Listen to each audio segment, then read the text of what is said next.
Hi, welcome back to the North American Guitar. I'm Ben and I'm with my very good friend, Mr. Bruce John Dickinson. I actually struggled with the middle name thing because I always call you Bruce Dickinson. Yeah, it's my dad's name actually, John, and I just put it in there to avoid the confusion with the Iron Maiden. Yes, which is the bane of my life, I must say. So I know that you love Les Pauls, so this is probably the closest that we have to a Les Paul in the showroom at the moment. You're currently playing a B&G Stepsister, which has got a beautiful maple top to it.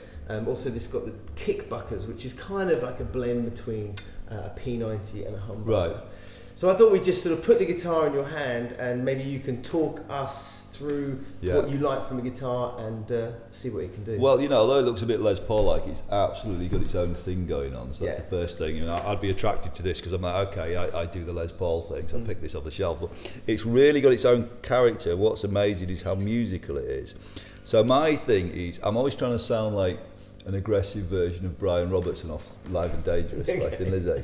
So I see myself as a one of my favourite records. Yeah, amazing guitar sounds, you know, and it's that British blues thing, Les Paul Marshall and those early Marshalls, the non-master volume stuff. So I actually use the big old Plexi, Dennis Cornell's, and it's amazing how that 50-watt head. It's got a silicon and valve.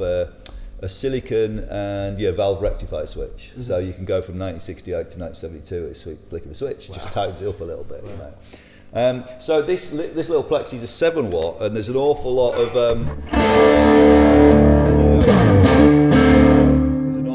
character.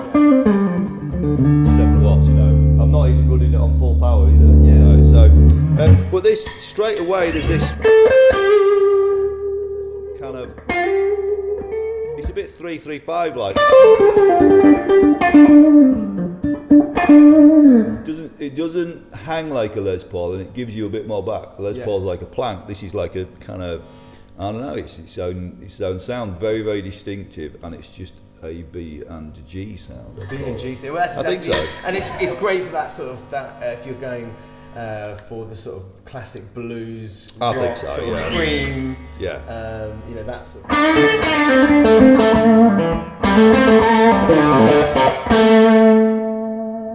It's got I don't know what the pot is, but it really knocks down. The top comes off. I use the volume as a tone controller, so I go down to 8 just to take that.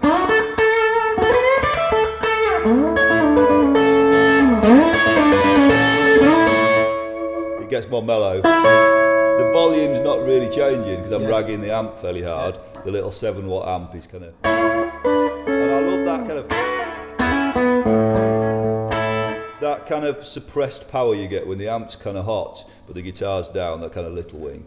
Beautiful, versatile. But then if you do everything's on the volume pot, and I've got one of Dennis Cornell's. It's called a TM Boost, and it's a variation on a treble booster. So in the old days. Kind of, I'm talking about maybe 1968, you'd get 2 types of heavy guitar sounds. So you got Jimi Hendrix with the kind of fuzzy thing, the fuzz face type sound. And then you also get the sound like that Richie Blackmore started to adopt, where they'd basically construct a preamp out of something, and they'd take some bits out of an old tape recorder or something, and make something that just hit the amp a little bit harder. And you get a little bit more of a pure, that's the amp. There it is with the bass. But it's all on the volume still, so you still got that kind of.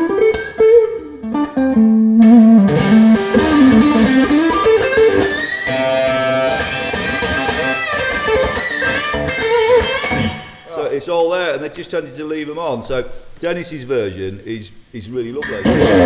But because Dennis, he actually because you introduced us to Dennis. But he originally you had a signature, didn't you? Yeah, well, I always like the Plexis, the big ones, you know, and that really did it for me. But I'm always trying to make a Marshall sound like a Vox, and a Vox sound like a Marshall. So I want that 800k kind of mid-range, that kind of. There it is. You know, I want that because I want to sit between the hi-hat and the bass drum. And in my old band, Little Angels, the horn section, and the keyboards. So I want the Brian May kind of frequency. So my guitar's really going to cut through. Yeah, and you can hear it with people like Keith Richards. You know, that AC30 is a good amp for me. Because it just puts you in that place. But I love the back end, that Lizzie thing that I'm on about, you know, or the Jimmy Page thing. There's a particular roar to a JTM 45, what we call the Plexi, the old kind of. It's called. I think it had a plexiglass logo on it or something. Yeah. So like everyone calls it a Plexi. There's a particular roar that comes off the power amp, and that's why these little Plexis are great, because what the distortion you hear is not preamp. Yeah. It's the back end of the amp, which gives you that kind of. It spins off these harmonics. Can you hear that high kind of above the note and below the note? Yeah.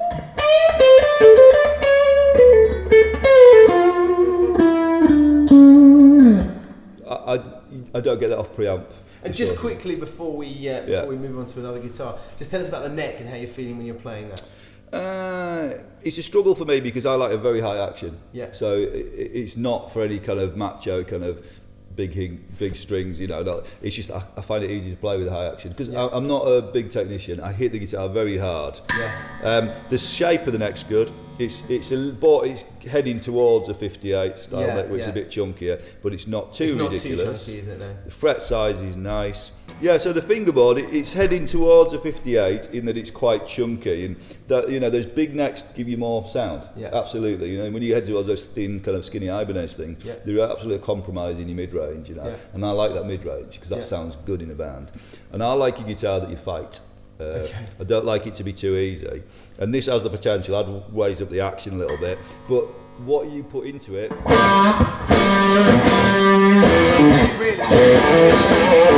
dig frets on this. We have sort of a mix. Like for example, my old man, he loves really soft frets, whereas a lot of people, the reason why they love B&Gs is because they've got slightly sort of thicker frets that you can really dig into. Thick, high.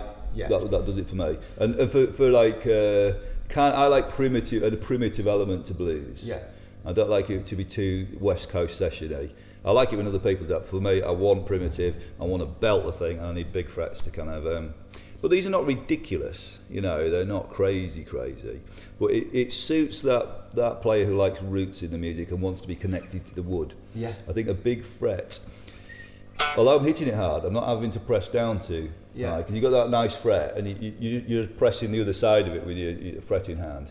And if the fret's big, actually, there's less need to press it hard. So the art of this big blues guitar playing is always to stay relaxed. So it's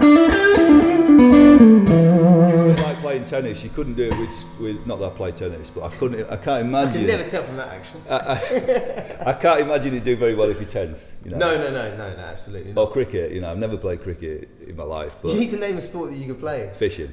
Yeah. We haven't even mentioned fishing. I can fly fish. So it's about transfer of energy from you, and you know, I want to be connected to the earth, and I want to be connected to the wood. This is an amazing, well chosen piece of wood that you can tell by the way you pick it up, and that's an organic thing. It's been grown with care. It's been harvested with care, and I want to feel that resonance into the. Which you really can feel when you're playing, can't you? Yeah. Yep. Because that's the one thing that B&G have absolutely nailed is the craftsmanship. The visually, obviously, they're astounding. You can spot them from a mile away. But the craftsmanship, the choice of wood selection, and even just their options of humbucker, P90, and now they've got this new kickbucker. It's a very distinctive character. And that's what we need. You know, we want. You know, you want that. This is there it is. You know, and I don't know anything else that quite does this. Midway between a Les Paul and a 335 with elements of a P90. Yeah. God, I think that's a great place to end that. So for more information on B&G Guitars, please do get in touch. You can get us on 0207 835 5597. Alternatively, you can just check out the website www.thenorthamericanguitar.com. Can you just show me how you wail it?